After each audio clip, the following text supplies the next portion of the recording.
하나도 부족하고 일천하고 참으로 안타까워서 무지하고 목매하여 하나님이 주시는 걸 다 받지 못하는 이 안타까운 현실입니다. 하지만 나와 있는 우리 모두에게도 에게만이라도 그 가지고 계시는 모든 은총을 풍성하게 내려주시는 귀한 시간 되도록 축복하여 주시옵소서. 오늘 이 길에서의 관상이라는 이 주제를 가지고 함께 나누고자 합니다. 성령께서 함께 하시고 언제나 주님을 관망하고 관상하고 바라보는 그런 우리의 신앙이 되도록 역사하여 주시옵소서. 감사를 드리며 예수님의 이름으로 기도 올리옵나이다. 아멘. 네, 이제 이번 시간에는 독서 수련 사막에서 온 편지, 주제는 길에서의 관상. 길에서의 관상. 오늘은 이 성경을 한 장 읽어야 될 것 같아요. 에스겔서 24장입니다. 구약 성경입니다. 에스겔 24장. 이거 읽으면 또 기함할 것 같아. 기함할. 에스겔서 24장. 예, 겔이래. 겔 24장.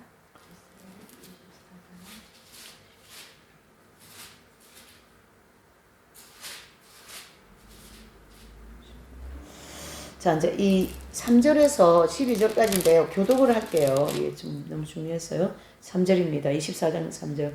너는 이 패역한 족속에게 비유를 베풀어 이르기를 주 여호와의 말씀이 한 가마를 걸라.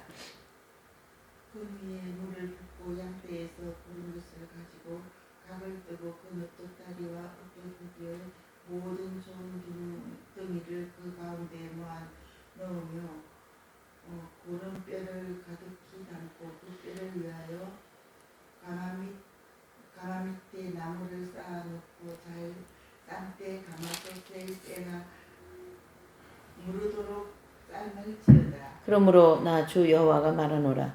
피 흘린 성읍 녹선 가마 곧 그 속에 녹을 없이 하지 아니한 가마여 화 있을진즉 제비 뽑을 것도 없이 그 덩이를 일일이 꺼내올지이다. 그 피가 그 가운데 있으며 피를 땅에 쏟아서 티끌을 덮이게 하지 않고 맑은 반석 위에 두었도다. 내가 그 피를 맑은 반석 위에 두고 덮이지 않게 함은 분노를 발하여 보응하려 함이로다. 그러므로 나 주 여호와가 말하노라. 하 있을진즉 피를 흘린 성령이여 내가 또 나무 무더기를 크게 하리라. 나무를 많이 쌓고 불을 피워 그 고기를 삶아 녹이고 국물을 졸이고 그 뼈를 태우고 가마가 빈 위에는 숯불 위에 놓아 뜨겁게 하며 그 가마에 놋을 달궈서 그 속에 들어온 것을 녹게 하여 녹이 소멸하게 하라. 이 성읍이 수고함으로 스스로 곤비하나 많은 녹이 그 속에서 벗어지지 아니하며 불에서도 없어지지 아니하는도다. 너의 들어온 중에 음란이 하나이라. 내가 너를 정하게 하나 내가 정하여지지 아니하니 내가 내게 향한 분노를 풀기 전에는 내 더러움이 다시 정하여지지 아니하니 나 여호와가 말하노라 하였은즉 그 일이 이룰지라도 내가 돌이키지 아니하며 아끼지도 아니하며 뉘우치지도 아니하고 행하리니 그들이 내 모든 행위대로 너를 신분하리라. 나 주 여호와의 말이니라 하셨다 하라. 아멘. 이 말씀을 우리가 의미를 알면 기절해버립니다. 그래서 이 3절에서부터 14절까지 내용을 이제 쭉 여기 가마솥은 이스라엘 백성들이고 거기에 이제 이 고기를 또 삶고 탈 때까지 삶고 또 삶고 하는 이것은 이제 이스라엘 백성들이 지은 죄에 대하여서 이 고기가 삶아서 문드러져도 이 죄가 없어지지 아니한다. 그런 뜻이 되는 거죠. 그러니까 그 이스라엘 백성들이 그 지은 그 죄가 이 가마솥에 집어넣어 가지고 다른 말로 하면 이 이스라엘 백성들을 이 불 가운데 이 지옥불 같은 여기다가 이렇게 솥을 걸어서 거기다 너희들이 지은 죄를 집어넣어서 삶아도 이 죄는 없어지지 않는다. 그러면서 13절에 너의 더러운 중에 가장 더러운 죄가 음란한 죄다. 예, 가장 내가 이 제목을 보고 아주 어찌하면 좋습니까? 아주 그냥 살맛이 안 나더라고요. 제가 인간은 왜 이럴까? 그러니까 내가 너를 정하여 가게 하나 내가 정하여지지 아니하니 내가 내게 향한 분노를 풀기 전에는 이 더러움이 다시 정하여지지 하나님의 분이 풀어지기 전에는 이 죄가 사해지지 않는다. 죄가 사해지지 않으면 이거 어떻게 되는 겁니까? 그러면서 나 주 여호와가 말하였은즉 그 일이 이룰지라도 내가 돌이키지 아니하며 아끼지 아니하며 니치지도 아니하고 행하리니 그들이 내 모든 행위대로 너를 신문하리니 나 주 여호와의 말을 심판하겠다는 얘기죠. 이스라엘 백성들이 지금 이 에스겔서는 포로 시기에 지금 이 글을 썼는데 포로까지 끌려가기까지 전에는 얼마나 많은 죄가 있었고 그러니까 이 이스라엘 백성들이라는 이 가마솥을 그 주변의 바벨론이나 아수르나 이런 강대국들을 통해서 그렇게 쳐도 뉘우치지도 않고 돌이키지도 않아서 결국은 포로로 끌려와서 이 처참한 인생의 길을 가고 있는 너희들아 너희들의 죄는 없어지지도 않을 것이다 하는 그런 하나님의 에스겔 선지자를 통하여서 탄식하는 그런 모습을 보여주고 있는데요. 오늘 왜 이 본문이 이 관상에서의 길에서의 관상이라는 주제에 들어왔냐 하면 이제 이 내용을 살펴보면 이제 이 본문이 이해가 가겠죠? 자, 그래서 거기 첫 단락에 보면 그러면 모두가 다 사막으로 가야 하는가? 사막으로 가야 하는가? 사회에서 활동하며 임무를 수행하는 것, 이 세상에서 임무를 수행하는 이 모든 것이 세상에서 누룩 역할을 하는 것은 가치가 없단 말인가? 세상에서 우리가 그래도 좀 그리스도인으로서 잘 살아보려고 하는 그것은 가치가 없는 건가? 무슨 말이죠? 꼭 뭐 사막으로 들어와야 되는 건가? 이렇게 대반복해서 지금 묻고 있는 거가 되겠죠. 그래서 사막은 멀리 떨어져 있고 나는 도저히 갈 수 없고 사회에서 하루하루 직장 생활하면서 사는 사람들이 어떻게 사막으로 들어갈 수 있겠는가? 그런 뜻이죠. 다소 근심스러운 표정으로 이러한 질문을 하고 있는 그대의 얼굴이 지금 눈에 훤히 보이는 것 같다. 그런 뜻이죠. 이 글을 쓰는 까렐로 까레토 이분 자체가 글을 이렇게 쓰지만은 이 글에 대해서 얼마나 사람들이 잘 받아들이고 그걸 실제 현실 가운데 적용해서 사는 것이 잘할 수 있을까라는 어떤 그런 이제 의문과 함께 이런 글을 쓰게 된 거죠. 내가 지금껏 한 이야기를 본의 아니게 그대를 걸려 넘어지게 했을 수도 있고 이 문제에 대해 분명하게 짚고 넘어가는 것이 좋겠다. 앉아 계속 지금 이제 관상기도 또 기도하기 위해서 우리가 사막으로 들어가야 된다. 계속 지난까지 했잖아요. 근데 그러면은 사막으로 들어와야 되는가? 그건 아니다. 그걸 짚어주고 싶다는 얘기죠. 이 저자는. 자, 사르라도 푸코는 언젠간 이에 관해 다음과 같이 말을 했어요. 만일 관상생활이 수도원 안에서만이나 사막의 침묵 속에서만 가능하다면 가정에 있는 모든 어머니에게 작은 수도회를 치워줘야 하고 간신히 빵이라도 조금 마련하기 위해 너무나도 소란한 도시에서 지낼 수밖에 없는 가난한 막노동꾼에게도 작은 사막을 만들어줘야 할 것 아닌가. 정말 그렇지 않은가? 세상에 많은 사람이 그처럼 가난하게 살고 있다는 현실을 깨닫고 큰 충격을 받은 푸코는 결국 수도 생활에 대해 가지고 있던 처음의 생각을 근본적으로 바꾸게 됩니다. 이 샤르르드 후코 이분이 이제 이렇게 했다라는 뜻이에요. 그래서 후코 이분이 이제 본래 자기가 들어갔던 수도원에서 나와가지고 이제 이 가난한 수도원에 들어가게 된 계기를 지금 예를 들어서 얘기하는 거죠. 까렐로 까레토 이분이. 자, 그래서 그러면은 잘 알려져 있듯이 샤를르트 푸코는 처음에 트라피스트 회 수도자였어요. 이분이 처음에는 이제 트라피스트 수도였는데 그는 당시 트라피스트 회 가운데서도 가장 가난한 시리아의 야크베스 수도원에 입회했어요. 야크베스 수도원에 하루는 그 이제 이 푸코 이분에게 그 수도에서 장상이 수도원 근처에 살다가 세상을 떠난 한 교우집에 다녀오라고 글을 보냈어요. 고인은 가난하게 살던 아랍계 그리스도인이었다.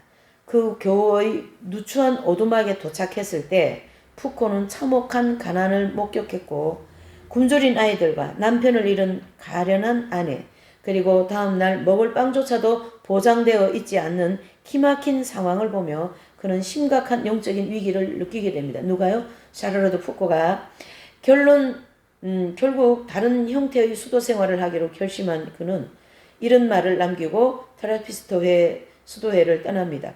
십자가에 달리신 예수님을 닮기로 했던 우리는 세상 사람들이 겪고 있는 시련과 고통과 불안과 가난과 너무나도 동떨어진 생활을 하고 있다. 나는 더 이상 이처럼 안정적인 수도원을 원치 않는다. 당장 내일 먹을 빵과 일자리를 걱정해야 하는 가난한 사람의 집처럼 온 존재로 세상의 고통에 동참할 수 있는 누추한 수도원을 원한다. 그러면서 예수님 당신이 우리 가운데 오셨을 때처럼 저도 저 자신을 완전히 비우기 위해 나사렛 당신 집과 같은 작고 가난한 수도원을 원합니다. 그러면서 트라피스트 회를 나온 그는 처음에는 사하라의 베니 야베스의 그 다음에 이제 타라만셋 이 타라만셋에서 이제 후코는 훗날 그는 이곳에서 투아 그레족에게 죽임을 당합니다. 이제 사례로도 후코 이분이 여기 이제 그 타라만셋 여기에서 수도 생활하고 있는데 거기에 있는 한 사람이 와서 총으로 쏴가지고 죽입니다. 그래서 죽게 됩니다. 이 후코 이분은. 그래서 이제 타라만셋 거기서 형제회를 설립했고 그들이 살던 곳은 푸코가 원했던 나사렛 집처럼 세상 어느 곳에서나 흔히 볼 수 있는 소박한 집이었다. 그렇다면 푸코는 관상 생활을 포기한 것일까? 기도에 대한 열정이 식어버렸던 것일까? 아니다. 도리어 한 걸음 더 나아갔다고 보아야 한다. 그는 바로 길에서 곧 다른 사람들과 똑같이 살면서 관상 생활을 하기로 마음을 먹었다. 그것은 물론 훨씬 더 어려운 일이다. 하지만 푸코는 하나님이 우리에게 바로 그것을 원하신다는 그런 확신으로 하나님을 만유에 사랑하고 이웃을 내 몸과 같이 사랑하라 하신 주님의 계명을 실제 삶에서 실천했습니다. 당시 많은 이가 관상과 활동을 통합하기 위해 애쓰고 있던 시대였기에 그는 그 시대의 선구자의 역할을 한 셈이에요. 그래서 지금 이 시대는 약간 이제 수도원에 들어가야 되고 또 사막으로 들어가야 되고 막 이런 움막에만 살아야 되고 이렇게만 생각하면서 이제 수도 생활을 해야 된다는 걸 생각했었는데 그렇게 하자니 보편적인 사람들은 수도 생활을 못하고 영적 생활을 못하는 거죠. 그래서 이 부분을 이 어떤 그 관상 생활하고 관상 생활하면서 활동 생활을 통합하여서 할 수 있는 길이 없을까? 그거를 연구하는 차에 이 푸코라는 사람이 나타난 거예요. 그러니까 이 푸코라는 사람이 지금 이 문제를 어떻게 해결해 나가야 되는가 이 부분에 선구자 역할을 한 거죠. 그래서 이 푸코는 편안하고 안락하고 모든 것이 준비되어 있는 그냥 나가서 기도만 하면 되고 때가 되면 밥을 주고 좋은 수도복을 입고 좋은 방에서 자기 독방에서 그런 수도 생활을 원치 않는다. 트라피스트 회가 그랬어요. 그때 당시. 지금도 그래요. 지금도 저기 마산에 가면 수정성모 트라피스트 회가 있어요. 거기 가면은 뭐 커다란 건물에다가 막 냉장고로 빵이 꽉꽉꽉 차 있고요. 막 먹을 것이 막 거기는 이제 딸기잼 이런 게 해가지고 이제 좀 사업을 하거든요. 그러면 잼 얼마나 많이 먹겠어요, 수녀님들이. 빵에 찍어가 얼마나 먹겠어요. 잘 먹지도 않을 것 같아. 너무 많이 먹어가지고. 물론 그런 거 만들고 하면은 다 힘은 드는데 세상에 살면서 그 정도 힘 안 드는 사람 없어요. 이거 수도 생활 너무 편안한 거예요. 뭐 여러분들 저보고 뭐 수도 뭐 아이고 괜찮아요. 뭐 밥 먹어 아직 밥을 굶어 본 적이 없다는 뭐 굶어 봐야지 이게. 예? 굶어 봐야지 정신이 나는 거지 이게. 굶지를 않은 거예요. 이게 지금. 그래서 이 푸코는 이러한 관상 생활과 활동 생활을 통합하기 위해 연구하고 있는 그때에 이분이 선구자 역할을 했다. 이런 행동을 통하여. 그래서 길에서의 관상이야말로 작은 형제들은 물론 모든 가난한 이에게 주어진 사명이다. 길에서의 관상이라는 관상 기도는 앉아서 주님을 딱 이렇게 바라보고 주님만 사랑하고 하는 그것이 관상의 기도이고 여기서 얘기하는 이 주제는 뭐죠? 관상 그러니까 길에서의 관상이라고 그러죠. 길에서의 관상. 이 길이라는 건 어디입니까? 가장 가난한 나사렛 예수 그리스도의 그런 삶을 본받아서 가는 것이 관상, 즉 길에서의 관상이거든요. 내용을 계속 보면 이제 그게 쭉 나옵니다. 그러면 특히 오늘날 그 사명을 수행하기 위해 꼭 필요한 사막이라는 요소를 살펴보면 일반적으로 영혼의 사막에 대해 이야기하거나 삶의 사막이 존재해야 한다고 말할 때 그것은 사하라나 유다 사막 또는 나일강 요역으로 가야 함을 뜻하는 것이 아니냐.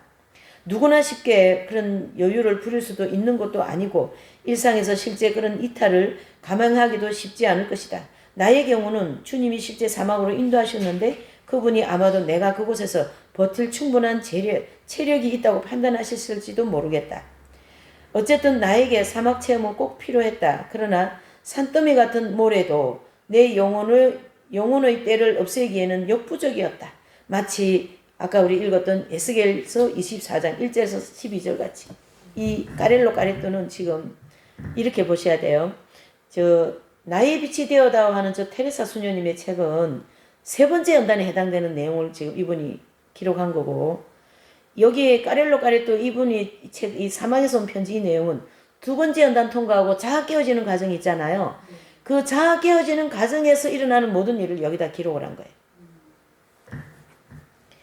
그러니까 이 자아가 안 깨어지고 자아와 함께 죄와 활동을 하는 것을 경험을 할 때마다 그 영혼은 말 그대로 그냥 보편적인 말로 죽을 맛이다.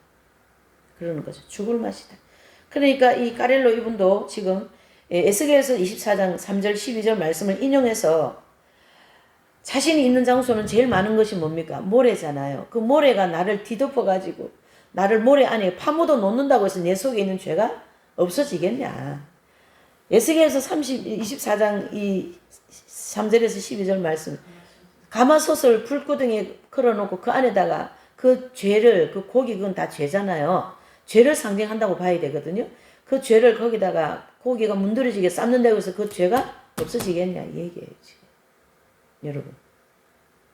이거는 우리가 엄청 깊이 많이 생각해야 될 대목들입니다. 그것을 지금 이 까렐로는 간단하게 한마디로 얘기했어요. 이 사막에 있는 모래가 나를 다 뒤집어 쓴다 그래서 내 죄가 없어질까? 다른 말로 하면 좀 더 역행적으로 역설적으로 얘기하면요. 그러니까 수도에 들어앉아 있는다고 해서 사막에서 모래를 뒤집어 쓴다고 해서 아니다. 그러니까 저 직장 생활하면서 먹고 살겠다고 오늘 하루에 빵을 위하여 내일 하루에 일자리를 위하여 고민하면서 살아가는 이 가난 앞에서 무슨 먹을 거 입을 거 다 걱정 없이 먹고 사는 그 수도 안에서 무슨 수도 생활 하느냐 이런 뜻이에요. 그건 가난이 아니고 수도 생활도 아니다. 그걸 바로 깨뜨려 버린 거죠. 사르르 푸코는. 그래서 자기가 그 편안하게 있던 사르르도 트라피스트 회에서 나와가지고 그 가난한 사막의 수도원으로 이제 들어가 버린 거예요. 그거를 이 까렐로 까레토는 트라피스트에 들어갔다가 이분도 푸코의 영성을 따라서 이분이 사막에 들어갔거든요. 그래서 이런 고백이 나오게 된 거예요. 자, 다시 말하자면 우리 모두가 다 같은 길을 가야 하는 것은 아니다. 하지만 실제로 사막에 갈 수 없다면 삶 가운데 사막을 만들어야 한다. 침묵과 긴 기도 가운데 영혼을 가다듬기 위해 사막을 만들고 애착하는 사람들도 조금씩 떠나보내고 고독을 추구하는 일을 반드시 필요하다. 영성생활의 사막이란 바로 그런 것이다. 여기 정확한 답을 해준 거죠. 예. 우리 집에도 가면은 먹을 게 막 여기 들어오고 저기 들어오고 막 흐드러진 게 먹을 거야. 그래서 저는 어떤 데 막 먹고 막 그렇게 같이 먹고 있는 거 보면은 젓가락 이래 하나 주는 거 보면 그냥 여러분들 다 드셔. 안 먹어도 된다고. 그냥 그런 마음이 생기고 이 책을 보면서 그런 마음이 더 많이 생겨가 제 마음이 더 슬퍼지는 것 같아요.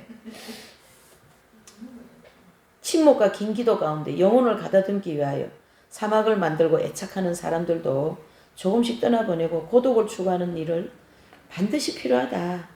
이것이 영성생활의 사막이란 바로 그런 것이다. 그러니까 영성생활의 사막은 어디 모래바닥에 가는 것이 아니라 그렇죠. 내가 집착하고 애착하고 좋아하는 것을 떨쳐내고 그런 사람을 떠나보내주고 고독을 사랑하고 고독이 더 좋다고 마음먹고 고독에서 더 주님을 사랑하려는 그런 것이 더 사막의 수도생활이 아닐까 이제 이렇게 말을 하는 거죠. 하루에 1시간, 한 달에 하루, 1년에 일주일 필요하다면 좀 더 길게 모든 것을 내려놓고 오직 하나님과 함께 머물러야 한다. 만일 그것을 원치 아니하지 않고 좋아하지도 않는다면 일찌감치 환상을 버리는 게 좋다. 무슨 말이냐면 고독한 생활, 자기가 뭐 좋아하고 이런 거 떨쳐내는 생활, 그런 것이 싫으면 아예 그 관상 생활이라는 거는 꿈도 꾸지 말라. 그런 얘기죠. 제가 이제 좀 제가 수도원에 대하여서 생각이 많은 사람이라 가지고 이제 그랬는데 좀 준관상 수도회, 그런 수도회를 하나 좀 만들었으면 좋겠다 이런 생각을 많이 하거든요. 그래서 여러분들께서 듣는 분들이, 모든 분들이 저를 위해서 기도해 주실 때 그런 수도원이 하나 생겨질 수 있도록 저에게 은혜를 주시라고 그렇게 기도 부탁을 제가 같이 하고 싶어요. 무슨 말인지 이해가셨죠? 네. 그래서 네, 거기 보시면 진정한 기도에 결코 도달하지 못할 것이기 때문입니다. 하나님과의 친교를 누리기 위해 고독해지기 원치 않는다면 그분과 관계를 맺는 데 필요한 가장 중요한 요소가 빠졌다. 이 고독은 필수 과목이라는 거죠. 무슨 생활에서요? 관상 생활에서는. 고독을 통하여 주님만 바라보는 삶이고 고독을 통하여 주님을 의지하는 삶이 되고 고독을 통하여 주님을 체험하는 그러한 것이기 때문에 아까 오전 예배는 복음을 통하여 모든 하나님이 주시는 축복을 받는다 그랬잖아요. 그렇다면 그 말을 그대로 가지고 와서 우리가 복음적인 삶을 사는 거라면 반드시 고독의 시간이 필요하다 이런 뜻입니다. 고독의 시간이. 그러면서 사랑이 없는 곳에는 그분도 계시지 않는다. 그렇다고 해서 꼭 사막이 결정적인 장소라고 할 수는 없다. 그것은 거쳐야 할 하나의 단계다. 우리의 사명은 길에서의 관상이다. 우리는 사막에서 조금 쉰 다음에 계속해서 길을 가야 한다. 그래서 길에서의 관상이라는 말 그대로 길에서 주님만 감망하면서 가야 된다. 그런 뜻이죠. 다른 말로 하면은 모든 생활 속에서 예수님을 언제든지 주목하고 언제든지 임마누엘 그런 삶을 살아가야 된다. 그게 길에서의 관상이라는 얘기죠. 임마누엘이라는 것은 주님이 언제나 너와 함께 하겠다라는 뜻이잖아요. 그럼 우리가 모든 뭐 설거지 할 때나 방청소 할 때나 뭐 교회 예배 드릴 때나 어디 가서 봉사할 때나 모든 것이 다 어떻게 해요? 길이거든요. 거기에서 관상 생활한다. 즉 언제나 주님과 임마누엘, 주님과 함께. 그래서 이성복 목사님 같은 분은 늘 이 주먹을 쥐고 댕겼어요. 그러니까 목사님 왜 주먹을 맨날 쥐고 댕깁니까? 이렇게 왼손 쥐목. 그러니까 왼손 쥐목을 쥐고 댕긴다고 이제 그렇게 하니까 목사님이 예수님의 손을 놓으면 됩니까? 예수님의 손을 언제나 붙잡고 다녀야죠. 이게 바로 무슨 생활요? 관상 생활이라는 거죠. 이게 바로.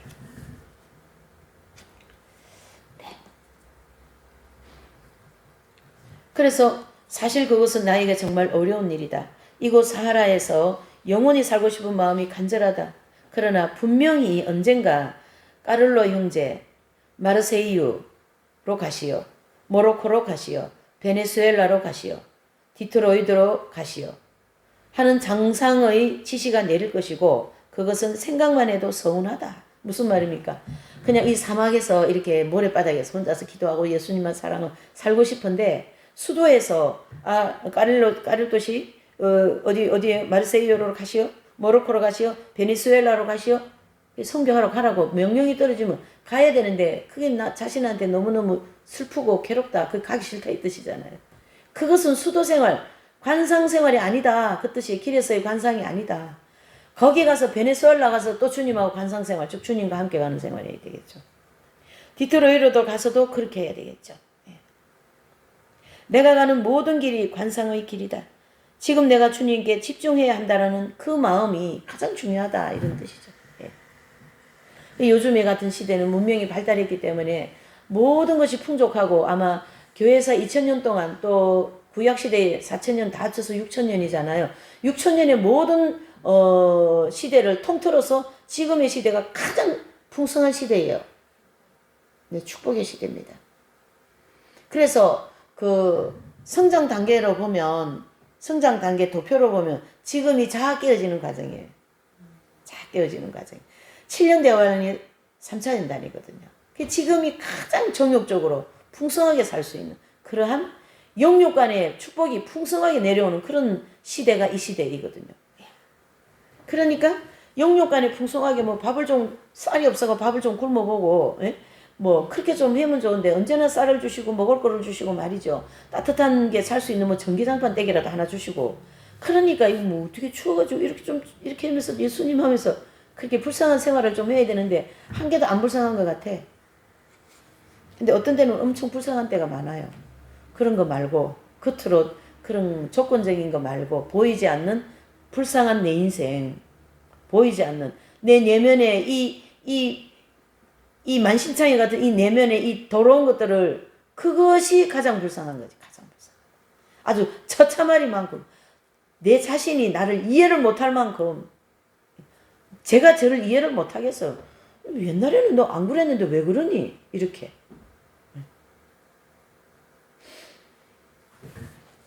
그러나 사람들 사이로 다시 돌아가야 한다. 그들과 섞여 살아야 하고 도시의 소음 가운데서도 하나님과의 친교를 살아야 한다. 사막에서보다 더 어렵겠지만 그렇게 해야 한다. 그러면 하나님의 은총도 부족함이 없이 주어질 것이다. 주님께서 저에게 뭐 좀 수도해 좀 주님. 어쨌든 저는 개신교 수도자로서 뭐가 좀 수도회로서 이제 이게 마음이 찬 게 별로 없다라는 뜻이죠. 쉽게 얘기해서. 그래서 가톨릭 수도원으로 갈 마음도 있었지만 제가 이 진리와 어떤 이 성인 한 분 때문에 가지를 못한 것이 지금 생각하면 천번 만번 잘했죠. 잘 안 갔죠. 예. 그러는데 뭘 얘기하고 싶냐면요.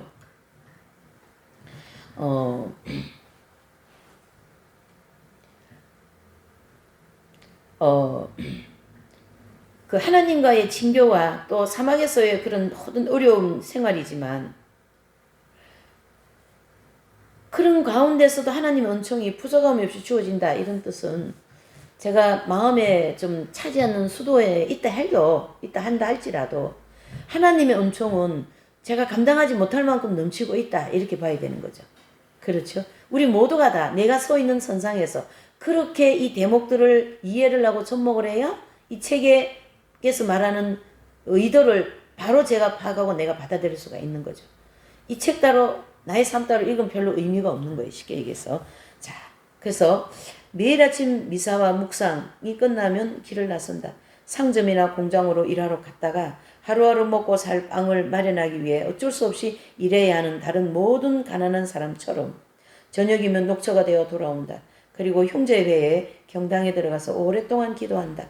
그곳에 들어갈 때는 고통과 어둠과 죄로 물든 세상, 매일의 수고와 피로를 대가로 지불하며 8시간 동안 일했던 바로 그 세상과 함께 들어간다. 무슨 뜻입니까? 그 경당에, 작은 경당에 기도하러 들어갑니다. 지친 몸, 피곤한 몸, 신심이 피곤한 그 마음을 가지고 들어가는데 그동안 내가 수고, 피로 했던 거, 뭐 세상의 그 모든 것을 같이 가지고 그 경당에 들어가서 기도하면서 주님께 어떻게 해요? 관상하는 거죠. 참 아름답지 않을까요? 주님, 오늘 제가 이 공장에서 이렇게 일했는데 너무 피곤했어요. 저기 인천 가면 어느 수도인데요. 그 수녀원 제가 이름을 잘 모르겠어요. 그 수녀원에는 이런 평상복을 입고 파출부, 공장 그런 데를 수녀님들이 다니면서 일을 해가지고 그 이제 수고비를 가지고 이웃을 도우는 그런 수도 생활을 하더라고요. 근데 그때 당시 우리가 만났을 때 여름인데도요, 냉장고가 없는 거예요. 그렇게 살아가는 분들을 볼 때에 이게 우리 같은 수도 생활은 이거는 뭐 수도 생활이라고 할 수도 없다. 저는 좀 그런 생각을 해서 그분들을 지금도 잊어버리질 않습니다. 정말로 그렇게 사는 것은 길에서의 관상이라고 볼 수 있겠죠. 관상 생활. 길에서의 관상이라는 표현은 아름답지만 그것이 그리 쉬운 일이 아니다. 사막에 머무르 놓은 것이 분명 더 쉽고 더 감미로울 텐데 하나님께서는 그걸 원치 않으신다는 뜻이고 교회도 끊임없이 그리스도의 신비체인 교회 안에서 수행하는 사도직을 강조한다. 바로 어쨌든 신부님들은 또 이제 성당에서 사도직을 감당하잖아요. 거기서 성도들 돌봐야지, 교회 성사 봐야지, 성당 일 봐야지. 이거 장난이 아닌 거예요. 보통 일이 아닙니다. 편안하게 뭐 일을 하는 분도 계시는가 모르겠지만 그 영혼을 돌보는 일이 사실은 쉬운 일이 아니에요. 참 큰 이제 그런 이제 일들을 하신다 이런 뜻이 되죠. 그리스도인들에게 삶에서 사랑을 실천하라고 무엇보다도 먼저 관상에서 출발하여 사람들과 더불어 사는 삶의 자리에서 행동으로 사랑을 증거하라고 호소한다. 관상에서 출발. 관상에서 이 관상에서의 길에서의 관상이니까 계속 주제가 관상이 나오는 거죠. 어떻습니까? 그렇죠? 이 어디를 가든지 관상 생활을 하게 된다라는 것이고 그렇게 해야 된다고 얘기하고 있고요. K 선생님 같으신 분은 걷지도 움직이지도 못하는 몸을 입고 이사를 열 몇 번을 댕겨요. 하나님께서. 그러니까 볼 집에서 대천에서 이제 집에서 오랫동안 계셨는데 어느 때 목사님들을 만나게 하시면서 이 진리를 이제 본격적으로 증거하게 하시면서 대천에서 성남으로 이사를 오시거든요. 성남에서 그때부터 시작해서 16번 댕겨요. 그렇게 이사를 다니기가 보통 쉬운 일이 아니잖아요. 선생님은 거기가 사막인 거죠. 있죠. 요 위에 누워 계시는 거기가 사막인 거예요. 거기서 언제나 저기 사진에 이렇게 예수님 사진 하나 딱 해놓으시고 밑에 십자가 이렇게 딱 있거든요. 눈 뜨면 예수님 딱 보이는 거예요. 눈 감아도 예수님, 눈 떠도 예수님. 그래서 선생님은 이긴 자가 되시고 난 다음에 모든 삶은 주무실 때든 깨어날 때든 모든 삶은 다 상급이에요. 왜? 고난이 이로 말할 수가 없는 거예요. 그 몸을 가지고 그 요위에서 그 많은 손님과 진리 증거하는 일과 또 전화해가지고 또 뭐 살펴봐야 되고 뭐 성한 사람보다 더 많이 일을 하고 더 많이 영혼들을 돌보시고 그렇게 그러니까 이 길에서의 관상이라는 이 표현은 참 아름답고 참 좋게 보이지만 실제로 그래 쉬운 일이 아니다라는 말이 그 말인 거죠. 예, 이 후코 이분도 그걸 살았고 또 까렐로 이분도 그걸 살고 있고 지금 그래서 그런 말을 하는 거죠. 그리스도인들에게 삶에서 사랑 실천이라고 무엇보다도 먼저 관상에서 출발한다. 관상이라는 예수님을 이렇게 관상한다는 뜻이잖아요. 그러니까 관상에서 출발한다는 이 말을 우리가 볼 때에 예수님은 누구셔요? 사랑이잖아요. 그분의 사랑을 전하는 삶이다. 이렇게 보셔야 되겠죠. 관상에서부터 이제 그 사랑이 출발된다고 한다고 하니까. 그래서 수도원의 벽은 점점 더 얇아지고 낮아지는 추세다. 세상에 살면서 동정생활을 하는 사람이 수가 점점 늘고 있어요. 평신도들도 자신의 사명을 더욱 의식하고 그들의 영성을 추구합니다. 새로운 세상이 밝아오고 있습니다. 이제는 길에서의 관상과 그것을 현실에서 구체화하기 위해 더욱더 마음을 써야 할 때이다. 그렇죠. 그러니까 우리가 독신으로 살면서 근데 저는 독신 생활이 결국 그 어떤 부름의 그런 어떤 주님의 그 어떤 그러니까 주님께서 부르심의 그런 성소가 아니라고 저는 보거든요. 독신 생활이 그냥 결혼을 안 하는 거는 편해서 안 하고 또 뭔가 경제적으로 여러 가지 그런 조건 때문에 결혼을 안 하고 독신으로 사는 즉 독신 생활이죠. 근데 지금 여기서 얘기하는 거는 그리스도와 함께 예수님처럼 살아보고자 아까 얘기했잖아요. 고독이 싫으면 아예 그 관상생활 할라 생각을 하지 말라 한 것처럼 예수님을 더 사랑하고 이웃을 사랑하고 인류를 더 사랑해서 인류를 위하여 중보기도 하고 인류를 위해서 조금이라도 내가 뭔가 이렇게 뭔가를 유익이 되는 그런 삶을 살려고 하는 것이 사실은 수도생활이요 관상의 길에서의 관상생활이거든요.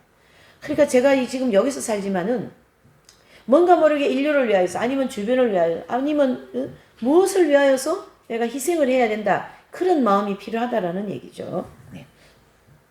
관상생활 특히 세상 속에서 관상생활과 관련된 또 하나의 근본적인 요소가 있다. 그것이 바로 뭘까요? 가난이죠. 가난. 이 시대의 가난은 참으로 중요합니다. 재물, 소유, 또 요유나 탐욕 그런 관한 이야기를 하려는 것이 아니고 가난은 물질적인 것이라기보다 참된 행복이다. 이렇게 얘기하고 있어요. 가난은. 자, 그래서 우리가 성경의 산상수훈에 보면 마음이 가난하지 않으면 천국을 얻지 못한다 그랬습니다. 결국은 마음이 가난해야 되는데 그 가난이 내가 먹을 게 없는 것만이 가난은 아닙니다. 여기서 얘기하는 가난은 조금 한번 더 살펴보죠. 예. 행복하여라 마음이 가난한 사람들아. 마태복음 5장 3절. 예. 마음이 가난한 자는 천국이 저희 것이며 이런 말씀이에요.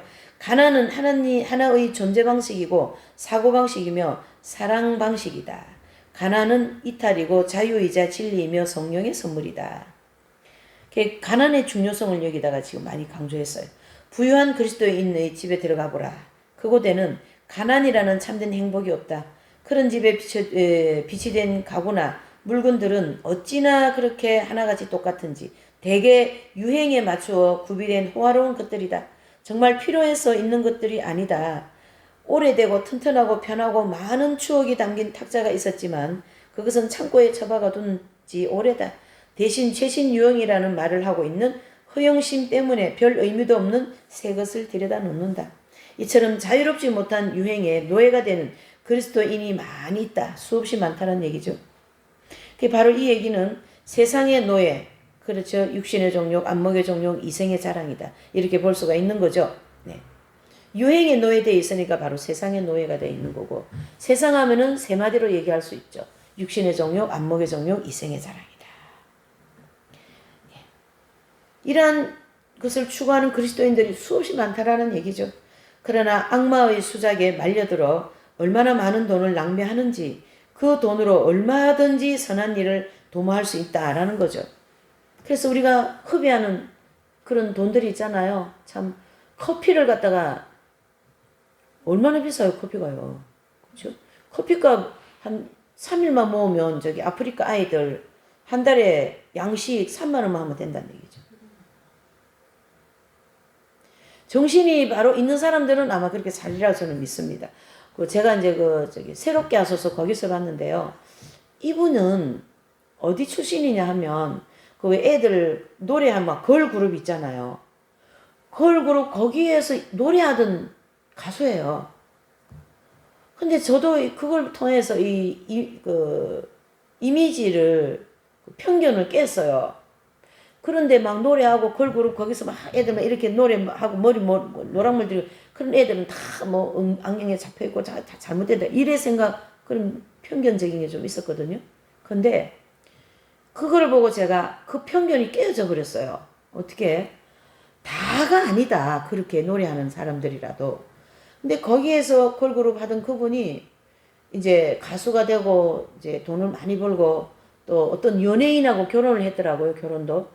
근데 애를 4명인가 뭐 엄청 많이 낳은 거예요. 애를 4명인가 뭐 4명도 더 낳나 놓고 돈을 벌어가지고 전부 다 그런 데 다 보내는 거예요. 아프리카 보내고 막.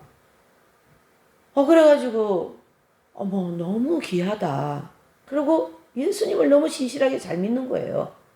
기도도 잘하고 선교도 많이 다니고 돈을 많이 벌으니까 이렇게 하고 말이죠. 그걸 제가 보면서 그렇게 노래하는 사람들만 다 그렇게 좀 하는 생각, 그 편견을 제가 깨트렸습니다. 어쨌든 그 돈으로 우리가 어떻게 돈을 써야 될까? 예. 사실 여기 있는 분들은 돈을 정말 잘 쓰는 것 같아요. 제가 볼 때는. 근데 보편적으로 보면요. 제 주변에 보면요. 돈을요. 정말로 돈이 막 그냥 저는 막 아까운 거예요. 피를 말하는 것 같아. 돈을 그렇게 의미 없이 돈을 써버리니까 뭐 의미가 없는 거예요. 그 돈을 갖다 그렇게 쓰는 거. 그 비싼 차에다가 비싼 기름에다가 세상에. 나중에 나옵니다. 요 뒤에 나옵니다. 차가 필요하니까 차는 써야죠. 낭비를 얘기하는 거죠. 낭비. 예? 지금. 마음이 가난하다는 건 무엇보다도 이른바 유행이라 불리는 것으로부터 해방이다. 그렇죠? 마음이 가난한 건 해방. 저도 말이죠. 이 공부를 안 했으면 이 유행에 많이. 근데 제가 원래는 막 이렇게 화려하게 사치하는 스타일은 아니거든요. 근데 은근히 제가 사치를 하는 형이거든요. 옛날에. 이 공부하기 전에는. 아주 명품 같은 거 좋은 거 좋아하고 이쁘고 세련되고 이런 걸 되게 좋아하는 형이었어요. 스타일 자체가. 그래 막 화려하고 막 화장을 바르고 이런 건 안 해요. 그냥 엄청 고상티간 거 이런 거 되게 좋아하고 그리고 개똥 같은 그런 거 되게 좋아하고 막 그랬었어요.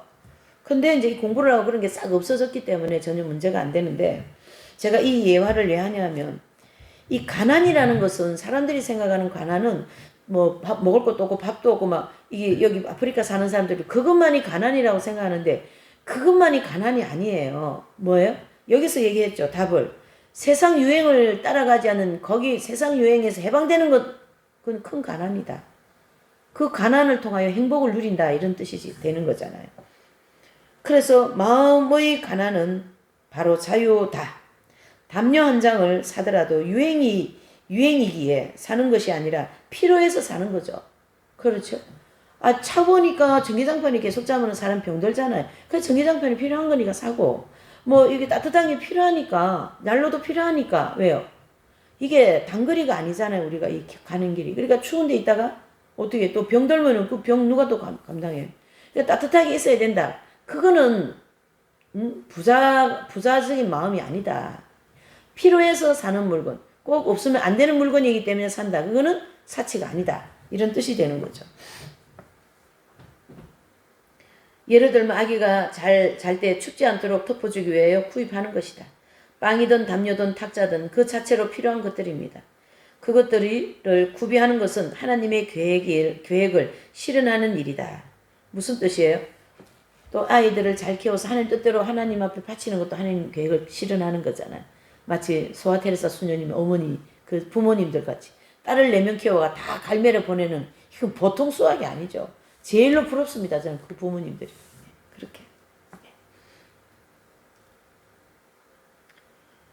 나머지 모든 것을 악에서 나온다. 나머지 모든 것은 악에서 나옵니다. 여기에서 말하는 나머지는 바로 유행, 애착, 사치, 탐욕. 무슨 말이죠? 정욕을 추구하는. 그것을 나머지 모든 것이 악이다. 이런 뜻입니다. 정욕을 만족한다. 이 정욕은 차 한 대 사고 만족하고 밥 한 그릇 먹고 만족하고 좋은 옷 입고 만족하고 그런 만족은 결국 뭘까요? 이 가난에서 헤어나지 못한 사람이다. 저도 만족한 게 있어요. 배가 되게 고플 때 그때 짜장면 예화 드렸죠. 짜장면 한 그릇이 그렇게 만족한 걸 제가 느껴본 적이 없다라니까. 이런 부분도 다 있는가? 그렇게 생각했어요. 진정 자신이 바라는 것을 추구하는 것이 아니라 남들 눈에 좋아 보이기 위한 것을 찾는 이들이다. 그런 가면을 쓰지 않고는 살아갈 자신이 없는 사람들이죠. 우리는 과연 무엇을 쫓고 있습니까, 여러분? 이 대목에서 여러분들한테 좀 질문을 한번 해보고 싶네요. 우리는 하나님이 바라는 것을 찾고 소유해야 된다. 뭐라고요? 우리는 하나님이 바라는 것을 찾고 소유해야 된다. 우리는 성령을 쫓아 행해야 된다. 성령을 쫓아 행해야 된다. 그러한 마음이 진정한 가난의 마음이 아닐까. 그렇게 볼 수가 있는 거죠. 그래서 이것은 루이 14세의 풍이었다. 이것은 순수한 바로크 풍이인데 등등인데 그렇게 유행을 쫓는데 집착하다가 천문학적인 돈을 낭비하기도 한다.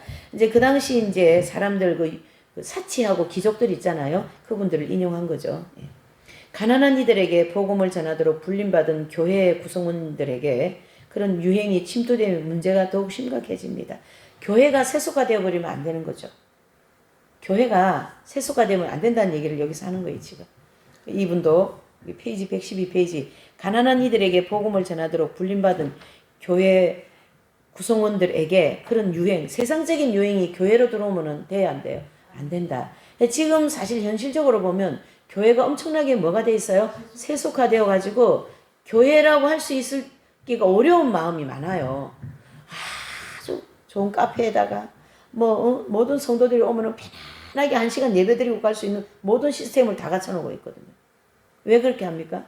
성도들이 나갈까봐. 성도들이 다른 교회로 갈까봐. 이거는 아닌 거죠. 이거는 복음주의적인 교회가 아니고 복음주의적인 뭐예요? 신앙생활, 목회생활이 아니다. 그렇게 보셔야 됩니다. 그야말로 교회의 세속화가 침투되어 있는 것이죠. 한때 그것을 정당하다고 여긴 시기도 있었어요. 바로 어느 때입니까? 르네상스 시대부터 바로크 시대까지 수세기 동안 교회는 승리감에 도취되어 있었습니다. 사람들에게 하나님의 영광을 제대로 드려야 한다는 명분으로 교회 내부에는 극단적인 사치와 허영이 만연되어 있었어요. 그래서 교회 내부 외형 치장에 뭐였어요? 그게 부흥의 기준이 됐어요. 그게 지금까지 우리 한국 교회 아주 그냥 아주 그냥 엄청나게 그러니까 교회만 지면 뭐 목회 저기 성공한 것처럼 라우디게아 교회 목회자처럼 그래 지금은 그게 전부 다 뭐가 돼 있어요? 가시처럼 물고 뜯고 있는 거죠. 왜요? 빚을 내서 교회를 지었지 또 막 억지로 교회를 지었지 이러니까 교회는 커다란데 코로나 때 성도들이 안 나가지고 교회가 텅 비어 있었죠. 예. 그런 하나님께서 코로나를 통하여 많은 메시지를 준 거예요. 지금 우리 이 시대에. 근데 이 까렐로가 그 얘기를 하고 있는 거죠. 교회 내부 외부 치장하는데 다들 왜 그래요? 그게 교회 부흥했다라는 기준이 되어 있기 때문에 그것을 가르쳐 일명 세속화되어진 교회다 이래 볼 수 있는 거죠. 심지어 가난한 신자들에게도 그러한 상황은 별로 문제가 되지 않았습니다. 그들도 오히려 그것에 만족해하는 분위기였다. 가난한 나의 어머니가 멋진 주교관 건물과 그 앞에 세워진 고위 성직자들의 고급 자동차들을 가리키며 자랑스러워하는 모습을 본 적도 있다. 자, 이것은 솔직히 좀 슬퍼해야 될 내용입니다. 이 대목은. 가난한 어떤 어머니가 내가 저렇게 잘 지어진 이 교회 다니고 시스템이 잘 되어진 교회 다니고 정말 좋은 세단 자동차 있잖아요. 그거 타고 다니는 목회자 내가 모시고 있고 그걸 자랑스러워하는 모습을 본 적도 있다. 이거 눈물 흘릴 만큼 슬퍼야 될 문제입니다. 제가 이걸 많이 겪었어요. 왜 그러냐면 이 개신교회는 지금 한동안 막 외형 그런 치장이 엄청났잖아요. 교회 지으면 교회에서 목회 성공하고 그 교회가 크면은 뭐 몇 명 뭐 11조 얼마 들어 이런 기준이 되어가지고 교회가 막 그냥 부흥의 기준을 두고 그리 했었는데 이 코로나를 통하여 한번 꺾였잖아요 지금요. 그러나 하나님은 이 한국 교회를 반드시 마지막 때 사용을 하십니다. 예, 사용을 하시는데 어쨌든 영적으로는 그렇다라는 얘기죠. 자 무슨 얘기입니까? 순복음교회를 다니는데 이 권사님이 순복음교회 다니는데 내가 순복음교회 다니는 것만으로도 나는 너무 자부심이 넘쳐 흐르는 거죠. 나 순복음교회 나간다. 나 조영교 목사님 내가 섬긴다. 참. 그러니까 이 대목을 제가 읽는데 그 장면이 딱 생각나더라고요. 이렇게. 가난한 나의 어머니가 멋진 주교관 건물과 그 앞에 세워진 고위 성직자들의 고급 자동차 그걸 가리키며 자랑스러워한 것을 본 적이 있다. 나는 큰 교회 나간다. 나는 조영교 목사님 교회 나간다. 나는 여의도 순복음교회 나간다. 아이고 참 이게 지금 이게 예수님 어디로 가버렸어요. 그러니까 가난하지 않다라는 얘기죠. 그런 마음. 실제로는 가난한 어머니인데 그런 것으로 마음이 꽉 차 있어가. 그건 가난이다 아니다? 아니다. 그러나 이제는 상황이 다르다. 만일 나의 옛 친구인 주교가 자기의 화려한 자동차에 대해 신자들이 수군거린다는 이야기를 듣는다면 그는 곧바로 실용적인 작은 차로 바꾸거나 또는 자전거로 다녔으리라. 가난한 이들의 교회라는 말이 그저 수학적인 표현이 아닐 것이다. 그 의미에 관해 곰곰이 우리 생각을 해봐야 됩니다. 또한 교회 안의 가난에 대해서 말할 때 그것을 참된 행복으로서의 가난과 동일시해서도 안 됩니다. 참된 행복은 내적인 덕목이기에 내가 내 형제 안에 그것이 있는지 없는지 판단할 수도 없고 해서도 안 된다라는 거죠. 그러니까 이 내적인 사람이 만들어지는 게 가장 아름다운 덕목이고 또 그것이 또한 가난이라는 거죠. 성서적인 가난. 이사야 선지자는요 왕의 출신의 왕족 집안이에요. 이 선지자들이 보면 물론 기도원 같은 분은 아주 보편적인 서민적인 입장이지만 선지자들 중에 이 예레미야 선지자도 에스겔 선지자 이런 분들 보면요 굉장히 집안이다 기족 집안이라고 볼 수가 있어요. 근데 스스로 가난을 추구했고 하나님의 사명을 감당하기 위하여 광야로 나간 분들은 아니겠어요? 그래서 엄청 그 고통과 고난을 많이 받으며 하나님 사명을 감당했는데 그러한 분들이 다 뭐예요? 길에서의 관상생활이죠. 길에서의 가난의 생활이죠. 가난의 생활.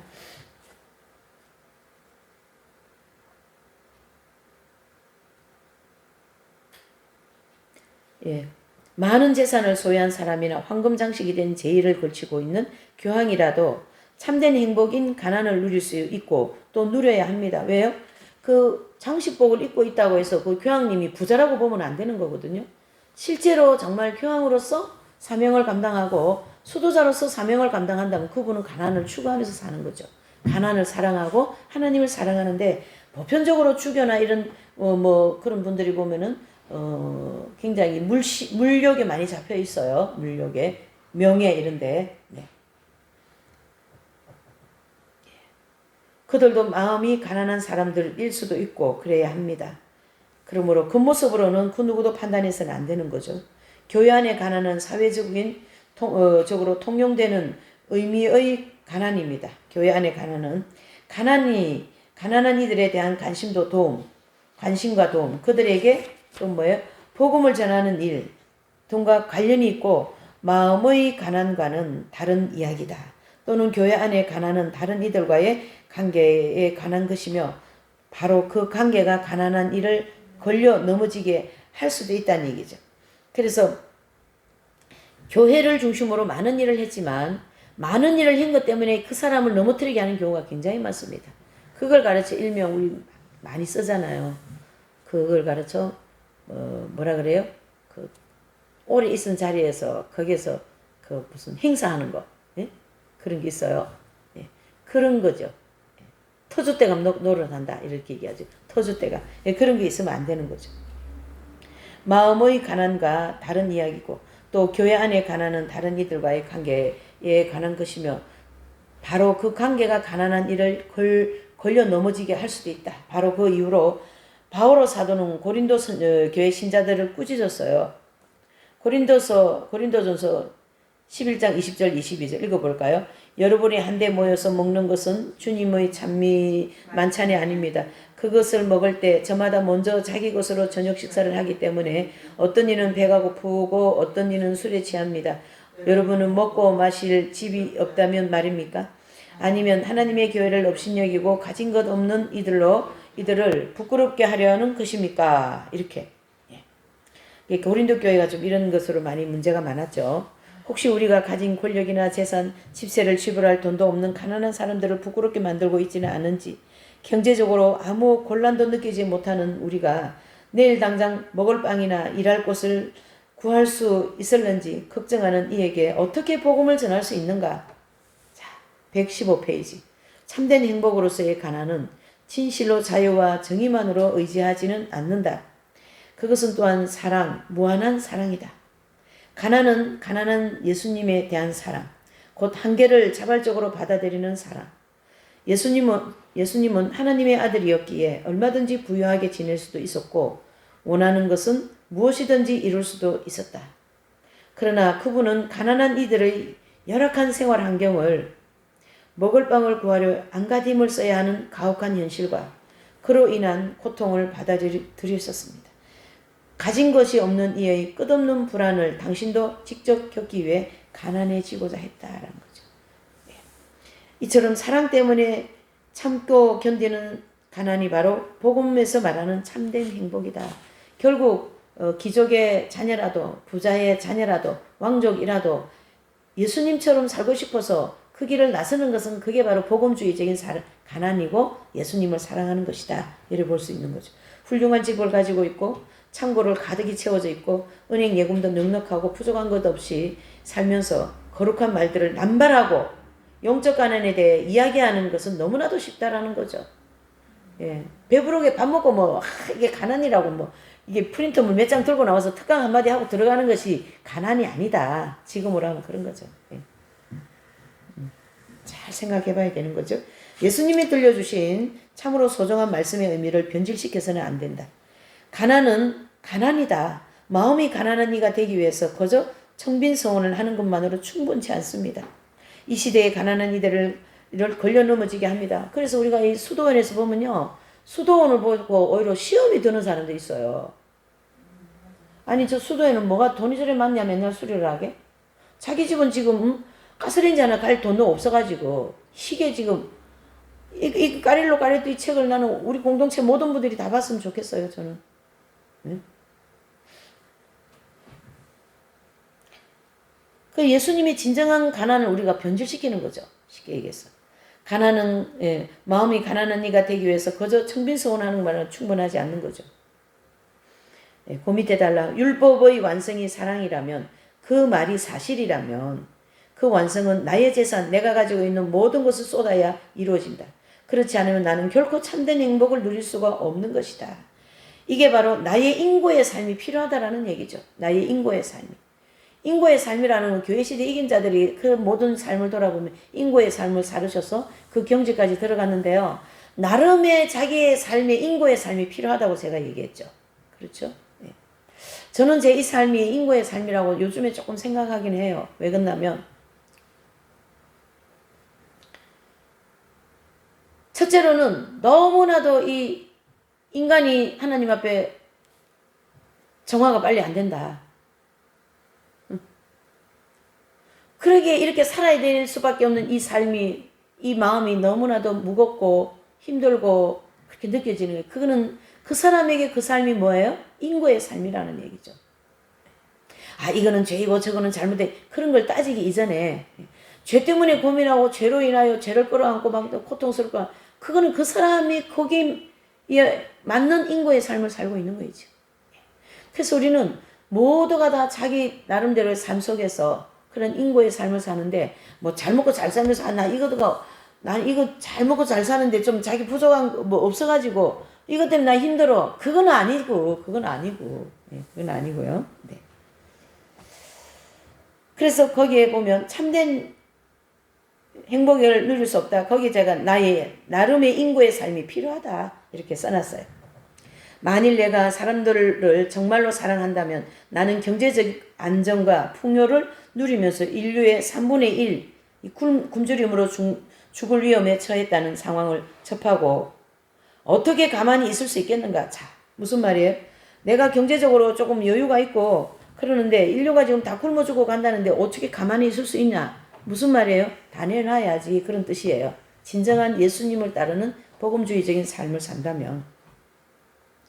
그리스도 교회에서 세례를 받는 사람일지는 몰라도 결코 성인이라고 할 수는 없다. 허울뿐인 그리스도인이 넘쳐난다. 정작 세상은 진정한 그리스도인, 성인을 필요로 한다. 지금의 세상이 가장 필요한 게 뭐냐면요, 성인이 필요합니다. 성인. 불안정한 상황을 받아들일 줄 알기, 먹을 것이 부족하기에 다소 걱정하면서 오늘 저희에게 일용할 양식을 주십시오라고 기도해야 하는 삶의 뛰어들기, 하나님과 이웃에 대한 사랑으로 아낌없이 내어주는 용기를 갖기, 특히 전능하신 하나님의 섭리를 굳게 신뢰하며 굳게 믿으며 그분을 향해 언제나 마음의 창문을 열어두기, 바로 이렇게 사는 성인들이 필요하다라는 얘기죠. 지금까지 가난에 대해 강조했지만 나 역시 삶에서 그것을 제대로 실천하지 못했다. 그러니까 이분이 이 기록을 보면은 두 번째 통과하고 자아 깨어지는 과정에서 꼭 맞는 말씀을 딱 한 거예요, 지금. 그래서 고백하건대 많은 추억이 담긴 오래된 탁자를 아무 의미도 없는 다른 탁자로 바꾼 사람은 바로 나였다. 나는 수년간 다른 이들이 좋아하는 가면을 쓰고 살았다. 참되지도 않는 것을 구비하려고 돈을 낭비했던 사람도 바로 나였다. 그래서 제가 그 밑에다가 이렇게 토를 달았어요. 제가 읽을게요. 쓰실 분 있으면 쓰세요. 성인전을 읽고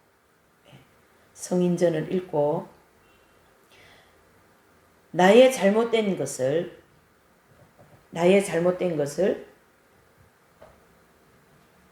깨닫고 회개하고 고쳐야 한다. 깨닫고 회개하고 고쳐야 한다. 깨닫고 회개하고 고쳐야 한다. 성인전을 읽기만 하는 것은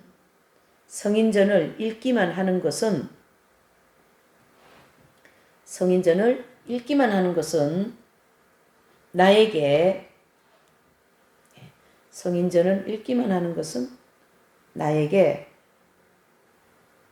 별로 도움이 되지 않는다.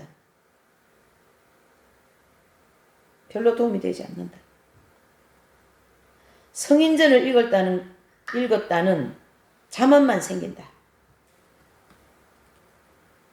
그렇게 제가 여기다 기록했어요. 자만만 생긴다. 나는 무슨 성경 읽고 무슨 성경절 나는 성경절 읽었는데 그게 무슨 뭐 의미가 뭐가 있겠어요. 예. 그 성인절을 읽고 그분의 삶을 따라가려고 하는 그것이 진짜 귀한 거죠. 118페이지. 그럼에도 나는 입을 다물고 있을 수 없다. 나의 옛 친구들에게 제발 재물의 유혹에 빠지지 말라고 간곡히 말해야 한다. 영혼을 점점 망가뜨리는 재물의 유혹은 이른바 선한 그리스도인이들이 생각하는 것보다 훨씬 더 위험하다. 선을 위한 목적이라면 모든 것이 허용된다고 믿는 것은 그 위험을 과소평가하는 것이다.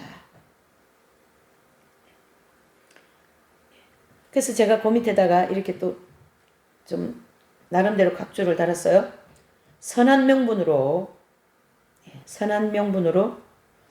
선을 추구하고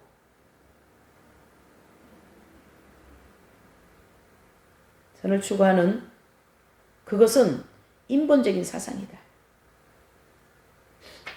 그리스도의 정신으로 내지는 복음주의적인 그런 명분으로 선을 추구해야 되겠죠. 자, 재물은 사람에게 천천히 스며드는 독이다. 성장기에 있는 영혼을 점점 마비시킨다. 가리지, 여기 가리지라 돼 있어요. 가라지인데, 밀과 함께 자라나 밀 이삭이 펠무렵에 밀을 말라버리게 하는 것처럼 시련의 순간들을 거쳐 마침내 견고한 신앙을 가지게 된 사람이 바로 이 선과 훌륭함이라는 가면을 쓴 악마의 덫에 얼마나 쉽게 빠지고 마는가.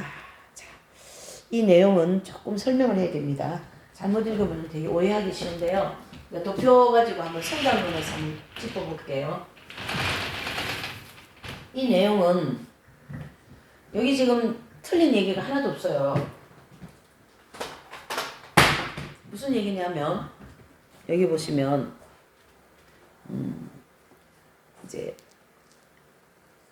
가라지는 밀과 함께 자라나 밀 이삭이 팰 때 팰 무렵에 밀을 말라버리게 하는 것처럼 시련의 순간들을 거쳐 마침내 견고한 신앙을 가지게 된 사람이 바로 이 선과 훌륭함이라는 가면을 쓴 악마의 뜻에 얼마나 쉽게 빠지고 마는가. 자, 이 상황은 언제냐면 요때 요 성장기를 쭉 이렇게 하다가 지금 이제 이 책의 내용이 전반적인 그 내용이 영적인 어떤 상황이나 요 상황에 대한 내용을 많이 얘기했거든요. 자아 깨어지는 과정.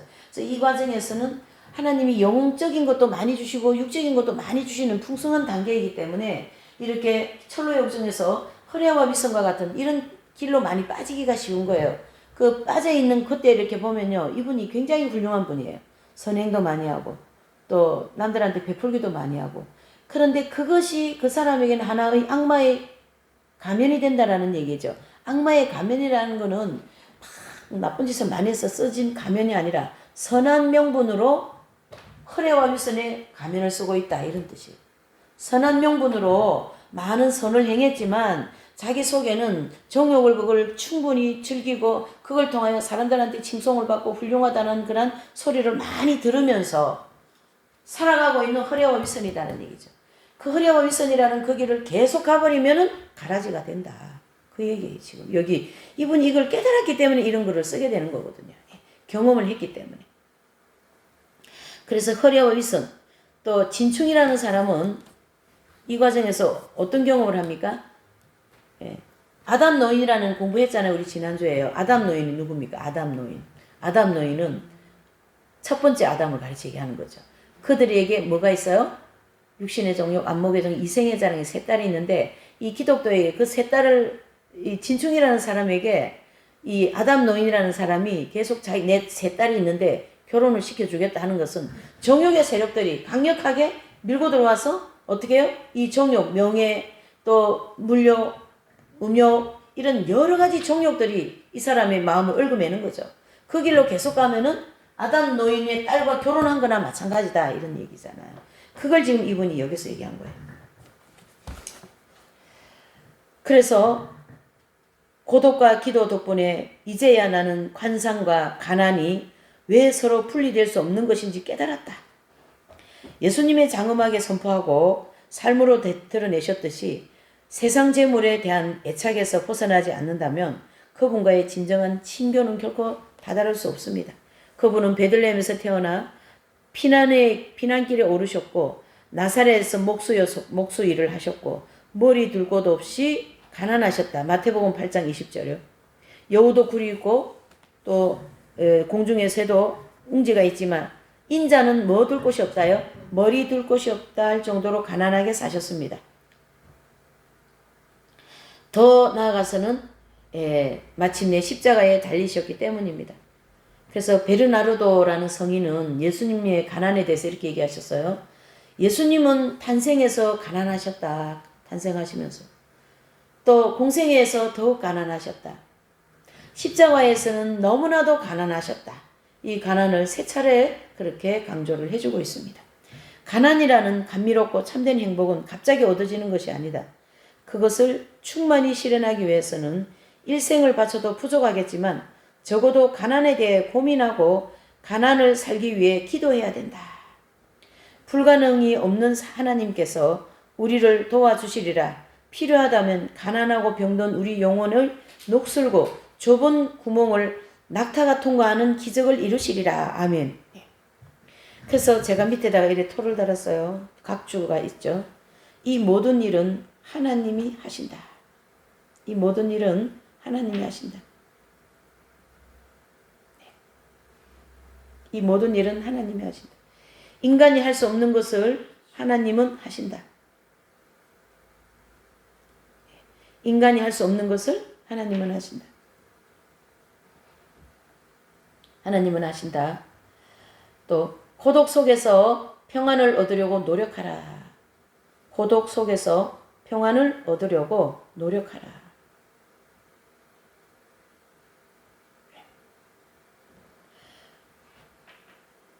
기도를 통하여 주님의 길을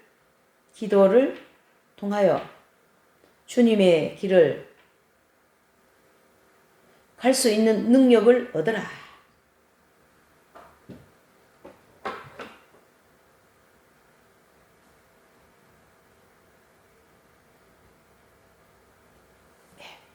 그래서 이 지금 오늘 이 관상의 길에서의 관상이라는 여기 주제가 결과적으로는 가난과 고독과 가난이죠. 그래서 이 고독과 가난은 결국 복음주의적인 신앙으로 들어가는 것이고 복음적인 삶이다 이렇게 볼 수가 있습니다. 고독과 가난은. 그래서 이제 복음을 우리가 오늘 오전부터 계속 복음이라는 말을 좀 하는데요. 복음은 우리가 생각하는 것만큼 그렇게 얄팍하지 않습니다. 굉장히 깊이가 있고 한 영혼을 죄인을 부르셔서 뭘 만드셔요? 의인을 만드는 그런 아주 폭발적인 다이너마이트 같은 그런 큰 능력의 복음 말씀이 복음이다 이런 것이죠. 그래서 예수님의 그 모든 것이 그 안에 들어있고 하나님이 주시고자 하시는 그 엄청난 축복들이 복음 안에 다 들어있기 때문에 우리가 복음을 잘 따르고 복음에 잘 순종하고 간다면 아마 이 사막에서 이 길에서의 관상 생활을 충분하게 또 그 풍성하게 해 나가게 될 줄 믿습니다. 오늘은 여기까지 할게요. 잠시 기도합니다. 사랑이 많으시고 내가 충만하신 하나님 아버지 감사합니다. 이 사막에서 온 편지라는 이 편지를 통해서 우리가 영적으로 더 순수하고 깨끗하고 그 주님의 복음적인 삶을 살기 위하여 오늘은 길에서의 관상이라는 주제를 다뤘어요. 아버지 하나님, 우리가 서 있는 이 장소, 내가 걸어가고 있는 이 길엔 다 하나님을 바라보고 주님만 의지하고 관상하라는 그러한 뜻으로 우리에게 모든 걸 허락하셨사오니 잘 깨닫고 또 적용하여